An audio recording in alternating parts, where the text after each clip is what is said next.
Welcome, friends, to another edition of Economic Update, a weekly program devoted to the economic dimensions of our lives, our jobs, our debts, our incomes, what we're looking at coming down the road in our future and that of our children. I'm your host, Richard D. Wolff. I've been a professor of economics all my adult life, and currently I teach at the New School University in New York City. Well, here we are, a few days after Labor Day, the typical beginning of the regular work season, not just in our schools, but in our jobs and so on. The summer, sadly, behind us. A couple of announcements before we jump into the abundant news for us to analyze today. First, I want to remind those of you in the greater New York, New Jersey, Connecticut area, and any of you from elsewhere who might be visiting in the greater New York area, that our once-a-month monthly economic update is scheduled, as always, on the second Wednesday of the month. That will be September 14 at 7:30 p.m. at the historic Judson Memorial Church on Washington Square, a very famous part of New York City, easily accessible by subways, buses, and so on. If you're in the area, join us, 7:30 Wednesday evening, September 14th, at the Judson Memorial Church in Washington Square. There's a theme for today, and it's Labor Day, because that's the holiday we've just had, and because labor is a central part of the economic system, in many people's perspective, the central part of any economic system. It's certainly what most people do in their relationship to an economic system. So you'll see it's the theme of today's program. And I don't mind sharing with you one of the reasons why I made it a theme.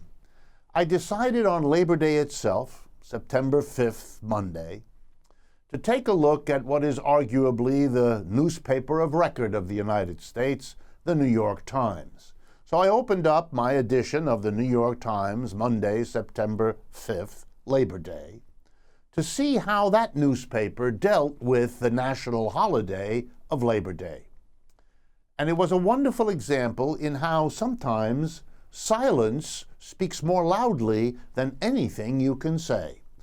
The New York Times on September 5th, Labor Day, had absolutely nothing to say on the front page about labor. There was no story devoted to the history of Labor Day, the meaning of Labor Day. There was no story devoted, as I'll make clear later today, to what is arguably the largest strike by workers in the history of the world. It had taken place 2.5 days earlier in India, where tens of millions, that's right, you heard it correctly, tens of millions of people went on strike. Mostly public employees striking against their government and their government as an employer in staggering numbers. You might have imagined that Labor Day and such a historic event might have had the New York Times say something on Labor Day. And when I looked at what's inside the newspaper that day, the financial section, the business section, nothing. The New York Times wants us to be unaware that there is such a thing as Labor Day, and they want to make that clear on Labor Day, and that's why I'm going to spend a lot of time on it. All right, let's turn to our economic updates. The first one is following up on a story I've been covering for a while, having to do with the California Senate, which was considering Bill number AB 700, which is a courageous step by the state of California, an attempt anyway, to control the quantity of money being spent on public elections by at least requiring that some light be shed on what is often called quote-unquote dark money, money where you can't quite figure out who's giving the money because they're hiding behind innocuous names and so forth. Well, the bill failed in its final reading in the California Senate, but it only failed by one vote. So the activists who brought it this far are determined to come back next legislative session and push for it again, and they have good hopes and a good grounds for their hopes that this time it'll pass. Losing by one vote is very, very close. By the way, in the last 2 election cycles in California, $640 million is the amount that is estimated to have been spent on ballot measures alone. That doesn't even count candidates and parties. You're talking about a mammoth effort by those with money to shape politics. Here was a bill to try to begin to close down that process, at least by shedding light on who's giving the money. It failed, but only by one vote. So my expectation is we will hear about and see more on this subject.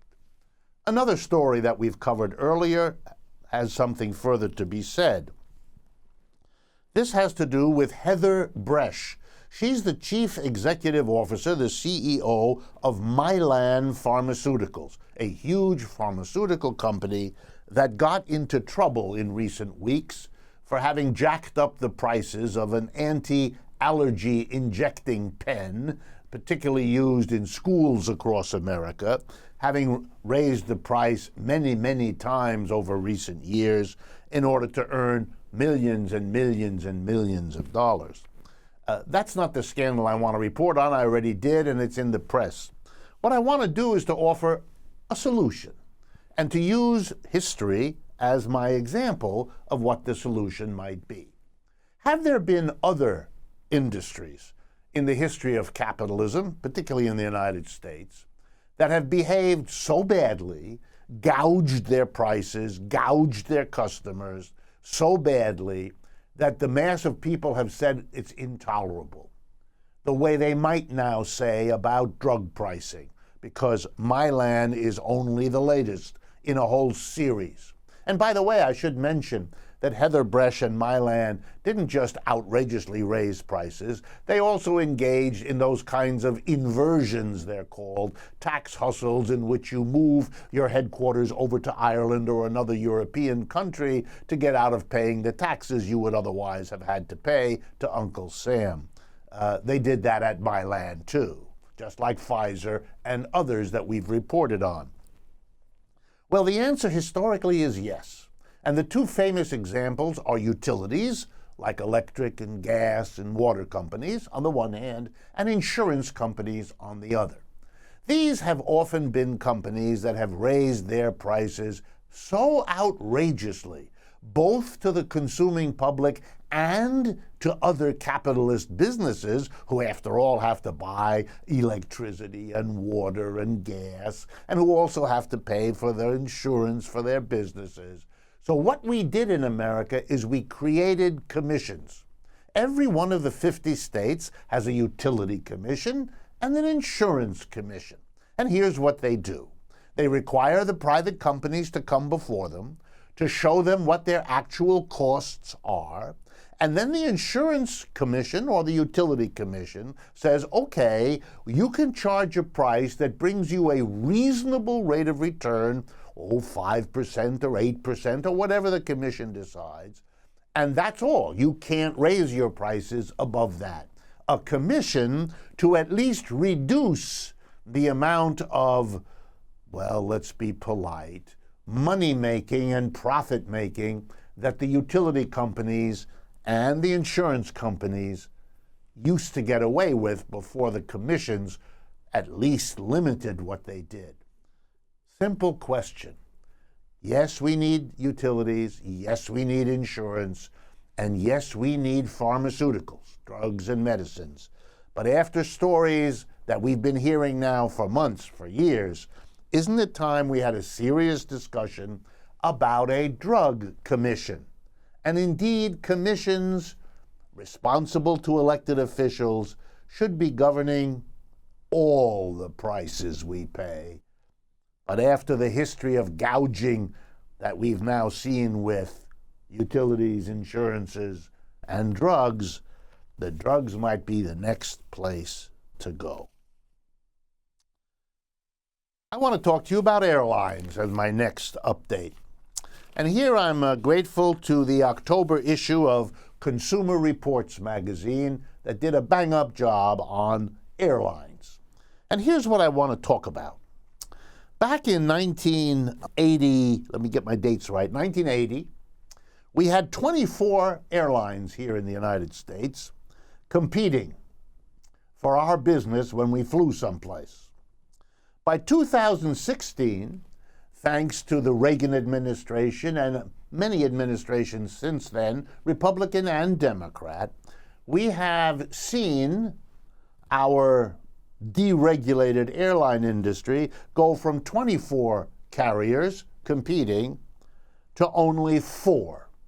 That's right, 4 airlines now do 80% of the business in the airlines. And I'll mention them so we all know who we're talking about. United, Delta, American, and Southwest. And if you're interested in all the different countries that were swallowed up by these 4 giants, go to Consumer Reports in October. There's an excellent article there. We'll give you all the statistics you need. The justification for deregulating airlines from the way they had been handled before the 1980s compared to after was that there would be more competition and the consumer would benefit.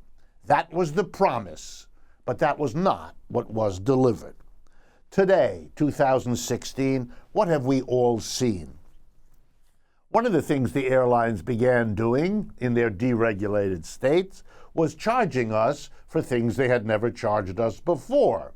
Which seat you get in which part of the airline. And I don't just mean first class, business class, I mean all the rest of it.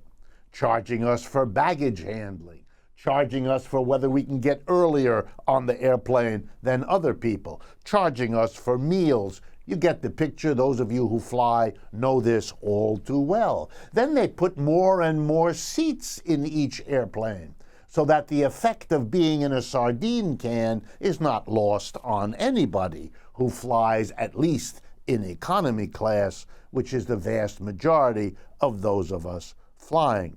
In other words, we have seen not the improvement of services, but the deterioration of the entire flying experience. And here's the best part. The prices have gone up. That's right, not down, up. And the collusion among the airlines, in the sense that the prices are terribly close to one another, has now prompted calls for, and if I can believe the news reports, the beginning of investigation by the government into the question whether the 4 remaining airline giants are indeed colluding somehow in setting prices, as well as all the rest of it. What's the lesson here? The lesson here is that capitalism as a system, having been around now for 200 to 300 years, has a kind of repetitive history that we ought to pay some attention to so we don't just keep repeating it. Here's how it goes. There are competitive firms in an industry, but competition is a struggle, and some win and some lose. And the way capitalism works is the firm that wins eats what remains of the firms that lose. The firms that go out of business shed workers, shed equipment, and guess who hires those workers and who buys the used equipment? The winner in the competitive struggle. So guess what happens in capitalist competition? Many become few. Relatively small become large enterprises as the winners absorb the losers. Exactly what happened with the airlines.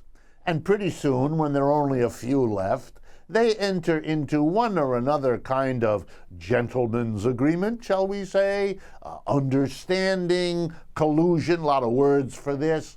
And then they begin to take advantage of the fact that there's such a few of them, and we begin to see quality go down and price go up. And then we call in the government and say, wait a minute, this is outrageous. And the government takes 5, 10, 15 years during which these now no longer competitive big shots make a ton of money, as the airlines have been doing, and then the government comes in and says something has to be done, and maybe it will be done, and then they'll start evading it, and we'll have a demand for deregulation, and the whole silly game will be played again at the public's expense. Airlines are a perfect example of what happens when the lessons of capitalism's functioning aren't learned and used to make the kind of basic changes that would stop this repetitive ripoff of the mass of people. The next economic update I want to talk to you about has to do with a growing number of people that have begun to react to the critique of capitalism that has been emerging from more and more writers, thinkers, public speakers, athletic stars, you name it. People who are more and more able and willing to say that the problem isn't this or that company, or this or that industry, or this or that government regulation. This is a system that is producing all of these symptoms, if you like. It's a little bit like a doctor saying, folks, we've got to face the fact that your arm ache and your elbow ache and your shoulder ache, they're all parts of a problem in your system, and we can't keep dealing with each symptom. We have to deal with the system that is producing the symptoms. And people are understanding the economics of that capitalism is a problem, that capitalism is no longer serving the needs of the vast majority of people. It's an engine for ever greater inequality. It serves the rich first, and the rest of us maybe a little later, not so much.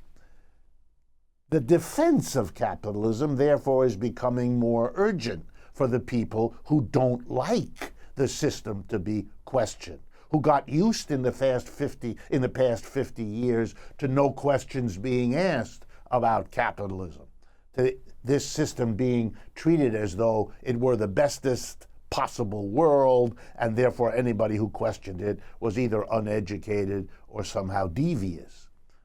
So the defenders are beginning to come forward. And one of the most persuasive of them, a person I know from my own history as an economist, because she's an economics professor like me, is Deirdre McCloskey, who teaches economics at the University of Illinois in Chicago.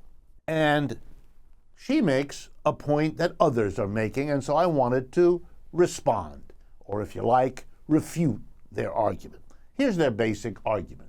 If you look at the big picture of world capitalism over the last 30 years, then, she argues, poor people have become less poor than they once were across capitalism's history, and that ought to be celebrated, and that, in a sense, trumps all other arguments.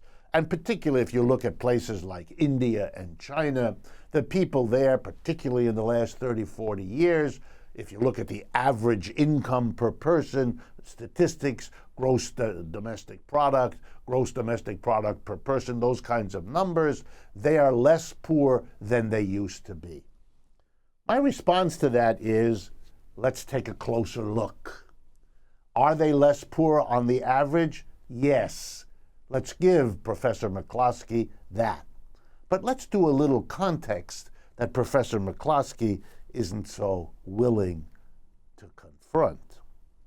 First, places like China and India, and I could add many others, were devastated by capitalism in its early centuries. India by Britain, China by a whole host of Western European countries, then also by the Japanese later on. These colonial masters, in the case of India and many other countries, and sort of semi-colonial. China as a whole never became a colony, but parts of China were seized and controlled by a whole bunch of other countries. Some of you may know the famous Boxer Rebellion early in the 20th century when the Chinese tried to get out from under without success in that case. So looking at the growth of these countries requires you to take a step back and remember that one of the reasons they were as poor as they were in the 19th and 20th century was because of the savaging of their economies by the colonial masters who wanted to take the wealth of those countries but did not want to develop them, certainly not as competitors to what was happening in Western Europe, North America, and Japan. Number two that ought to be understood: real economic development for the mass of people barely began until these countries were really independent. In the case of India, for example, until they threw out the British, which was the achievement of Mahatma Gandhi in the 1930s and 40s. And in the case of China, it was when they cut off the controls exercised by Western European colonial powers and the Japanese as well, and that was the achievement of Mao Zedong and the Chinese Communist Party.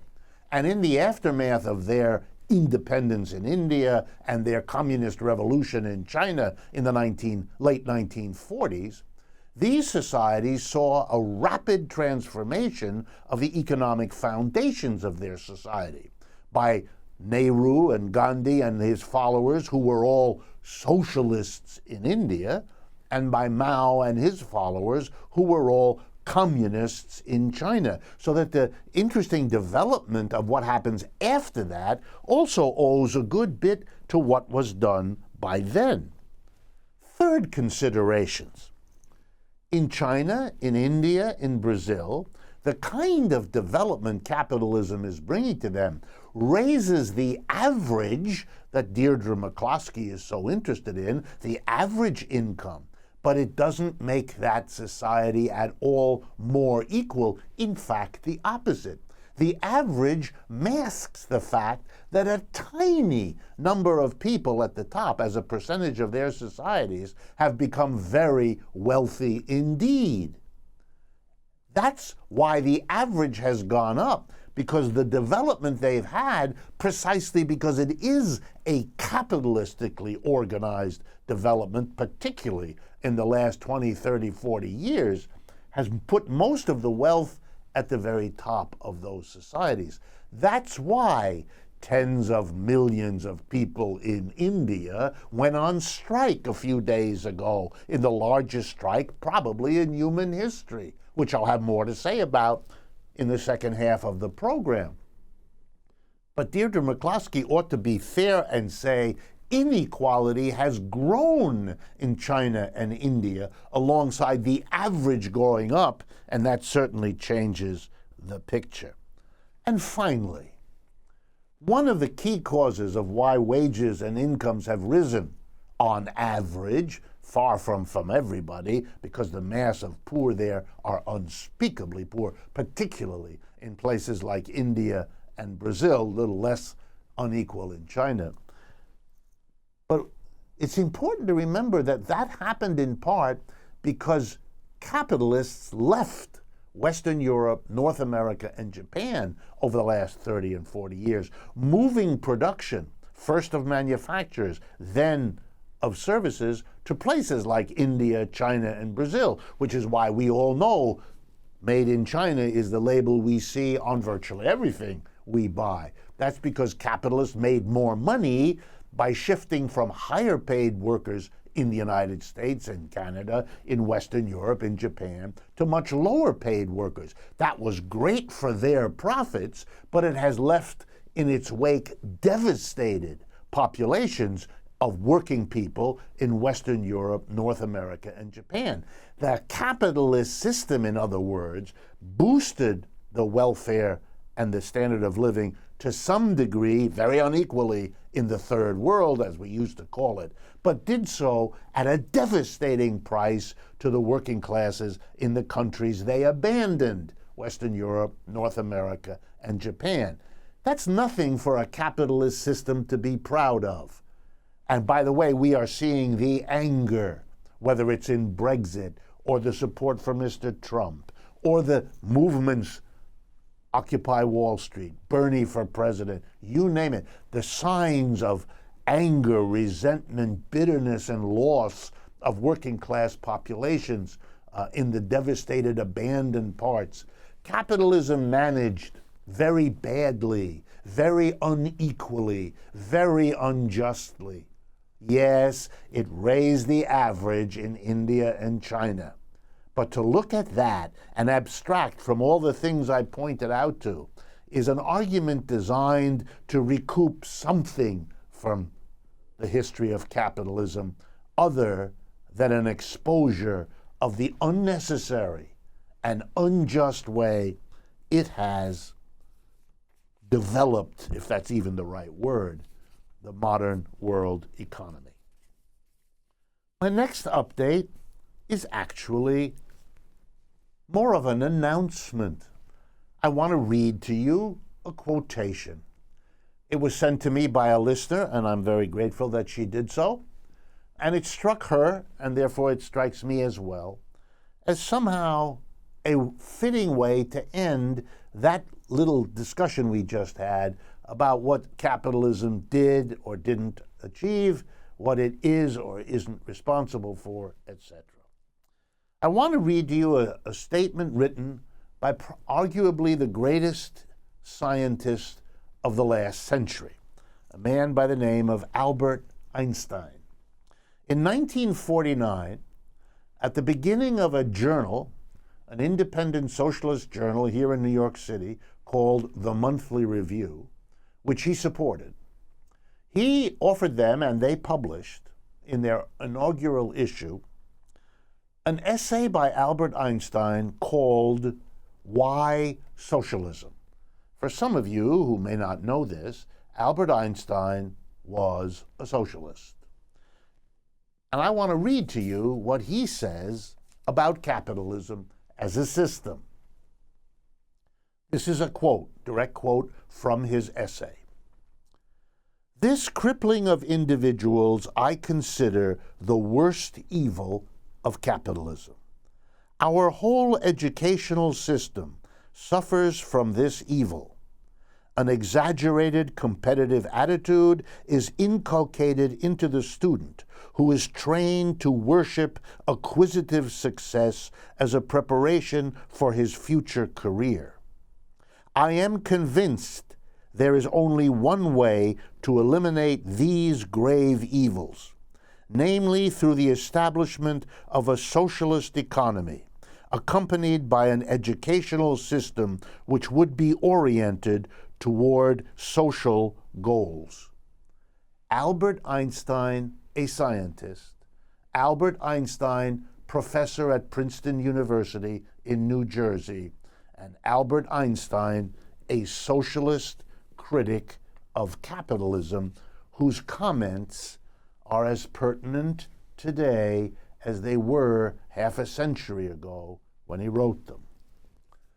Finally, for today, an alert for next week, when I will have as my guest Professor Peter Rainis, whose new book is called Cooperatives Confront Capitalism, Challenging the Neoliberal Economy.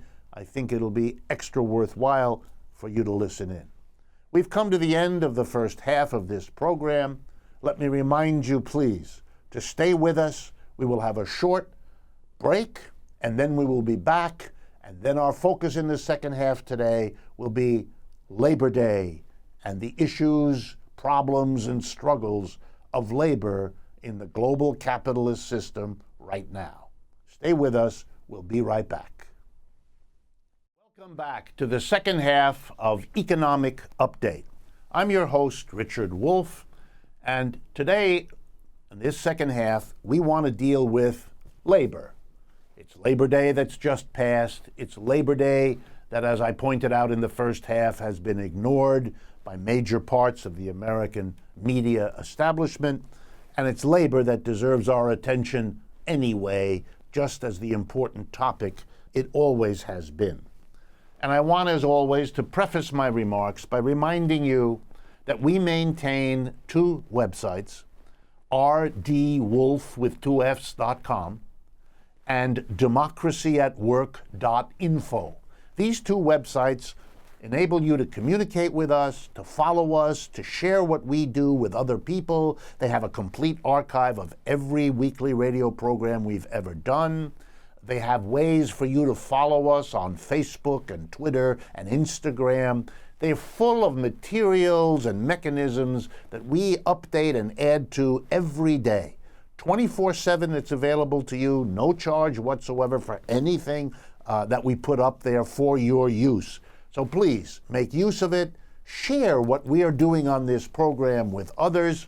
That's part of why we do this program, and your sharing it with others is a way for it to become that much more effective. And I also want to remind you all that I travel from time to time around the United States.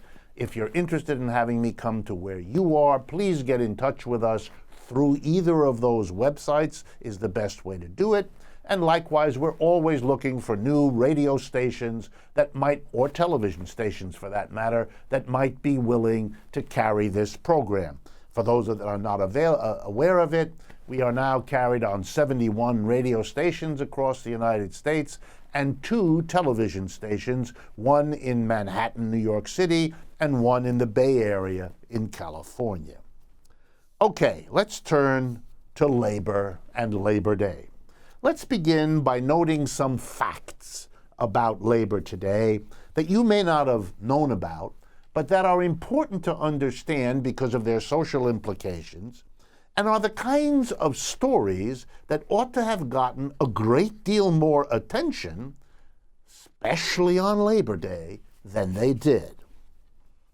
The first has to do with what has happened to public school teachers, teachers in the kindergarten through 12th grade system here in the United States.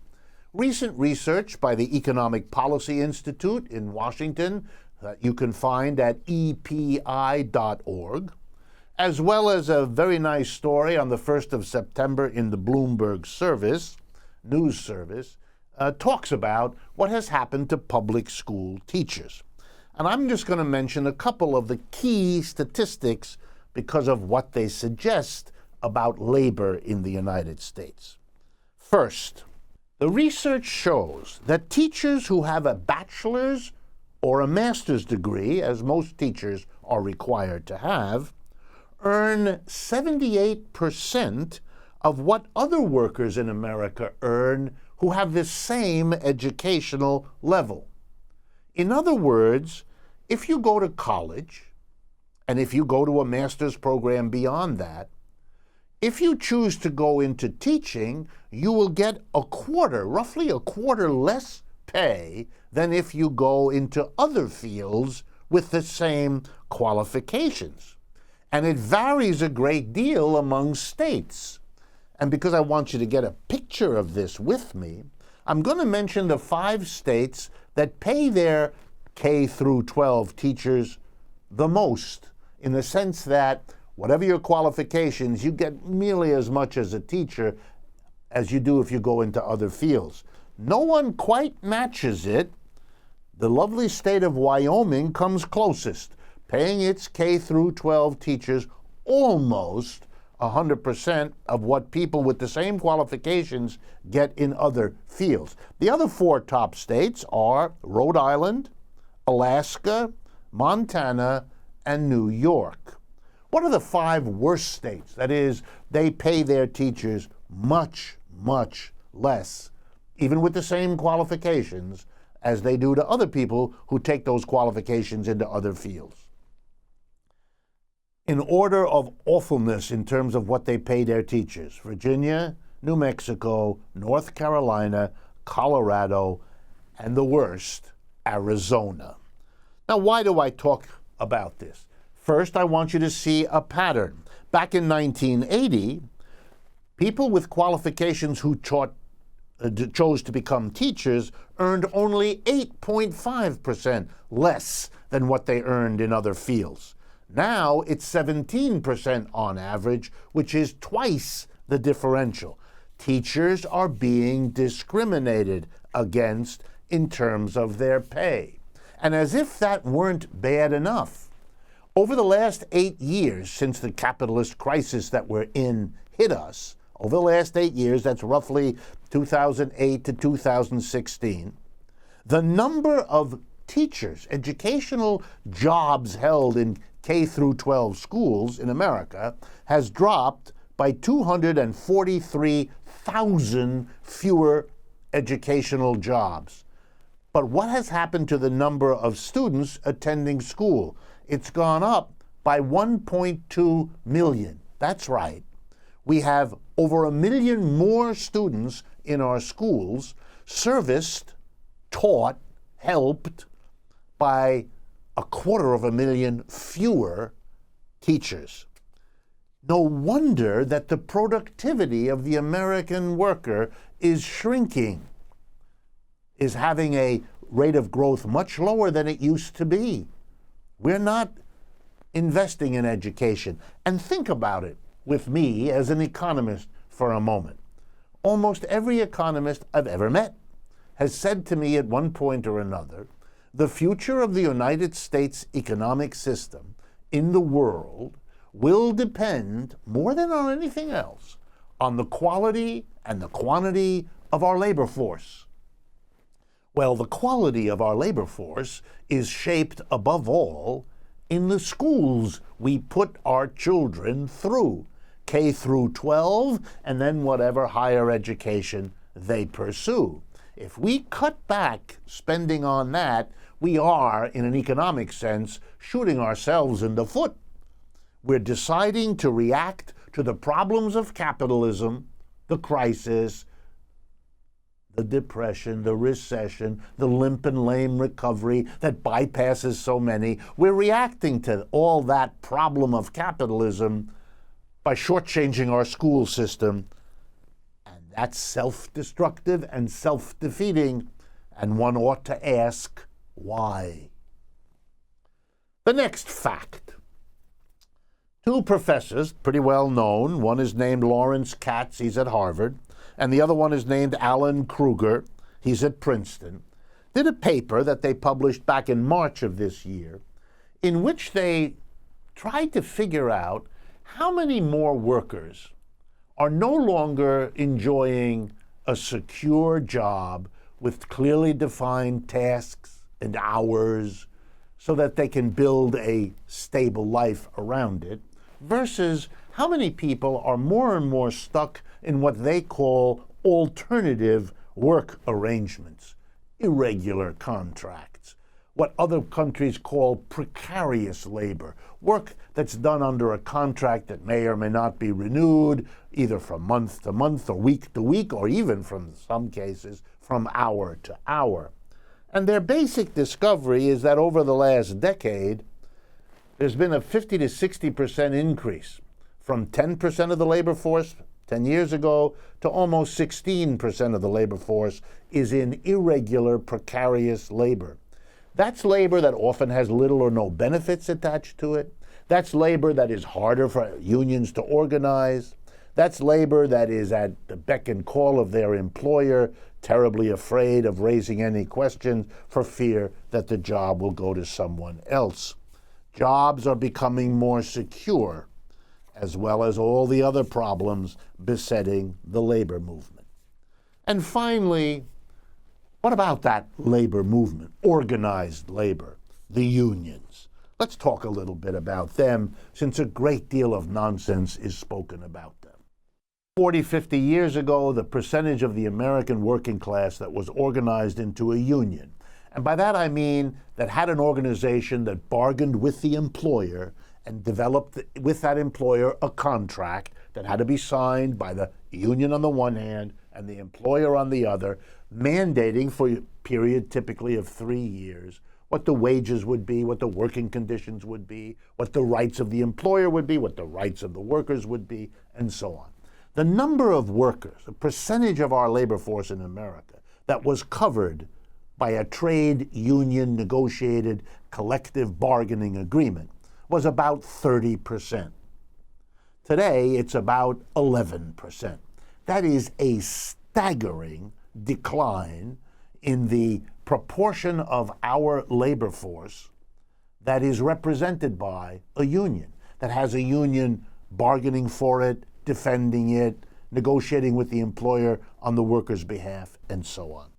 It's even worse when you look at the labor movement and divided into the public employees who work for city, states, and the federal government on the one hand, and private sector employees. The private sector is the larger part of our economy. How does union membership look there? Well, it turns out that in the private sector, union membership has been all but extinguished. Get ready for this, folks, because if you're not familiar with this statistic, it may shock you. Less than 7% of private employees, people who work for a private company of one kind or another, less than 7% of them are in a union or represented by a union. Over 93% of the sector in which most Americans work, over 93% of those workers have no union, are not governed by a contract or protected by one. They are without a union. Wow. In the public, it's a much higher percentage, in the 25%, something in that area. Public employees are still more unionized than private, but they are declining also for a whole variety of reasons, particularly in the last 8 or 9 years. So unions in this country are very small as a percentage of the workforce. By the way, this is called in economics union density, the percentage of workers that are in a union. Union density is very low in the United States, as I say, about 11%. And in our system, only if a union is there can it enter into a collective bargaining, and it can only do that for the union members and the people who work in the workplace, even if they aren't members of that union. They're covered, but nobody else is. And there the United States is quite different from the rest of the world. In most of the rest of the developed world, membership in a union is one thing, density is one thing, but being covered by a collective bargaining agreement is something else. Let me give you the starkest example. In France, only 8% of the workforce is a member of the union, so less than here in the United States. But in fact, unions are infinitely more powerful in France than in the United States. Why? Because even though only 8% of workers are members, when the unions enter into a bargaining agreement with employers, it covers all the employers.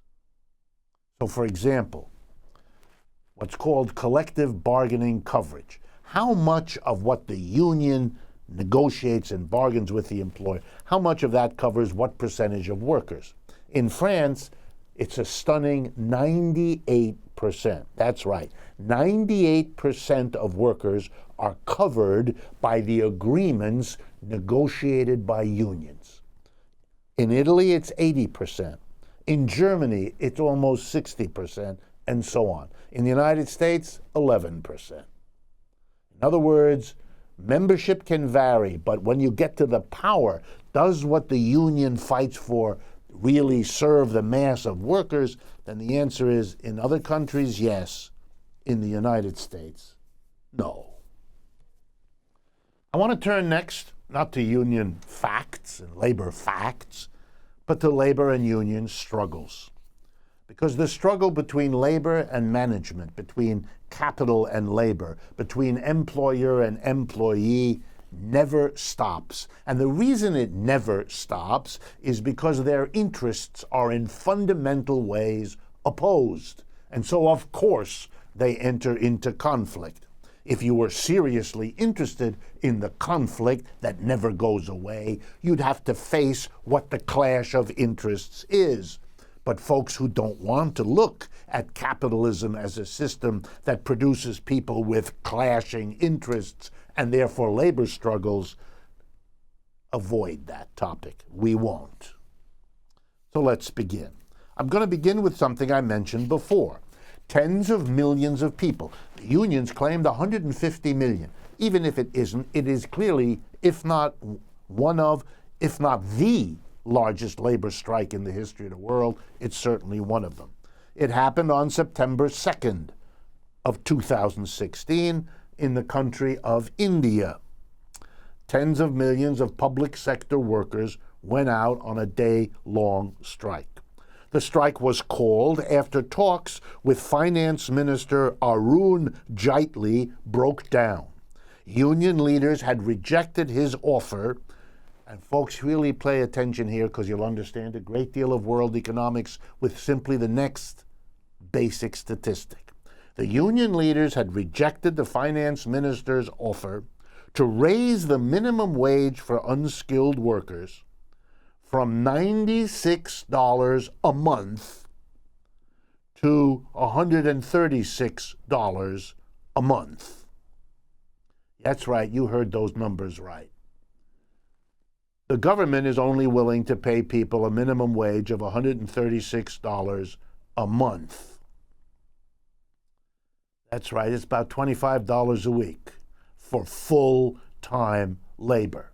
And even when you make all the adjustments for what the cost of living is in India compared to what it is here, if you think $25 is below what a human being ought to live on for a week, then you've understood what the strike is about.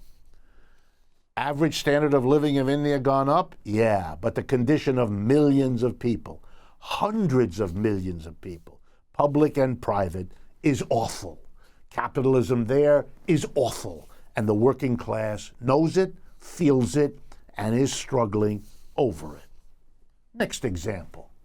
Here in New York City, Long Island University, a private university, has campuses out on Long Island and another campus in Brooklyn. It took an extraordinary step on September 6th, 2016, something I don't know a university has done, and shows you that the battles are heating up in the labor versus employers struggle. Here's what happened on the Tuesday, the 6th of September. Long Island University locked out its professors. This is not a strike, it's called a lockout. And it literally means, and this is what happened there on the Brooklyn campus, where there are hundreds of professors, the doors were locked. The professors were not allowed to come into the classroom to teach the courses starting Wednesday the 7th that they were scheduled to teach. They were not allowed to go to their offices, where, by the way, personal as well as professional property that they own is located, which is part of their job. The university said it would run classes, which it apparently has been doing the last few days, with administrative personnel. Let's be real clear. These are people without the qualifications, without the professional degrees required for an accredited university to function. So this is an extraordinary step. You locked out the teachers. Make it real clear here. The students are being denied the educators they have paid to be taught by a decision of the management and the owners of that university to lock out their professors. Why? Because they've been negotiating for months, and there's a disagreement about what pay increases the professors want. Mostly the folks in Brooklyn want to have their wages and working conditions improved to be on a par with what that university already pays the professors out in Long Island a few miles away. Not, you might imagine, an extraordinary request. They haven't come to an agreement, but rather than bargaining at the expiration of their existing contract, which was the 31st of August, instead of continuing to bargain, the management has locked them out. Last step to show you how sharp and how bitter labor struggles are becoming. These professors were told, not only are you locked out of your classroom, not only are you locked out of your office, not only will you not be paid for these days that we don't allow you to do your job, but we have canceled your health insurance. That's right. If you get sick today, tomorrow, the next day, you're not covered anymore. These are bitter decisions. Bitter decisions. They will not be forgotten, and they will have their consequences that we will all live through. Let me turn now to a couple of labor issues. People ask me all the time, what are the biggest problems that workers face in a capitalist system? And that's a very good question. And It's hard to answer, but here goes my effort. There are two mammoth irrationalities of capitalism that confront workers all the time. The first is unemployment, and the second one is exploitation. Let me explain. Unemployment is a terrible anxiety for millions and millions of workers. Even if you're not unemployed, the fear that you might become so, because what you produce no longer has a market, people don't want it anymore, or because your boss doesn't like you, or because somebody else is willing to do the job more cheaply, or the company may move to another part of the world where they can get away with environmental destruction that they would have to pay for here. Whatever the reasons, you never know. You're not part of the decision-making apparatus. You don't know how secure your job is. You could be unemployed. And if you become unemployed, your sense of yourself as a functioning person in this society is badly damaged. Your relationships with your spouse, your children, your family, your neighbors. We know from countless studies, unemployed people have more problems with alcohol. They have more problems with drugs. They have more problems with physical and mental health for obvious reasons. It takes a terrible toll on society. And it's irrational. Here's why. When a person loses his or her job, what that means is they stop being a productive member of society. They no longer are able to use their brains and their muscles to produce goods and services. That's what unemployment means. But those people continue to consume goods and services. They don't stop eating. They don't stop wearing clothes. They don't stop turning on the heat in their apartment. They continue to consume, but they don't produce. For the system as a whole, that's crazy. We need all the production that we can get to take care of our people. We ought to have a mechanism, which we would have, that guarantees immediately if you lose your job for any one of the 1,000 reasons that can happen, here's an agency that, number one, will continue to pay you and will train you if needed, help you move if needed to the places where jobs are needed. They're always needed, and if there isn't a private employer, then let the government figure out what needs to be done. Do the subways in New York need to be cleaned? Are you kidding? Do daycare centers need to be built and staffed so working parents have a place to put their children? You betcha. Are the elderly becoming more and more part of our population? Do they have needs? You bet. The government has lots of work to do. We can all make lists if anyone's short on good things to be done. Keeping people working is a way of making our society better. Only capitalism doesn't get it, wants to have that threat over the workers, because then they're pliant. Then they don't complain about their job conditions. Then they don't look so hard at the wages they're getting, because after all, it's better than unemployment. We have unemployment because it suits capitalism, not because we need it. And the second one is exploitation. And here it's real simple. In most capitalist enterprises, a tiny group of people at the top make all the decisions. You're told what to do, where to do it, where to sit, what to work with. Here's the tool, here's what you do, and at the end of the day, go home. We don't want to see you until tomorrow when you do it all again. All the interesting decisions, designing the work, deciding what to produce, deciding what technology to use, deciding what to do with the profits your labor has produced, all of those key parts of life you're excluded from on the job. You're exploited because you are excluded.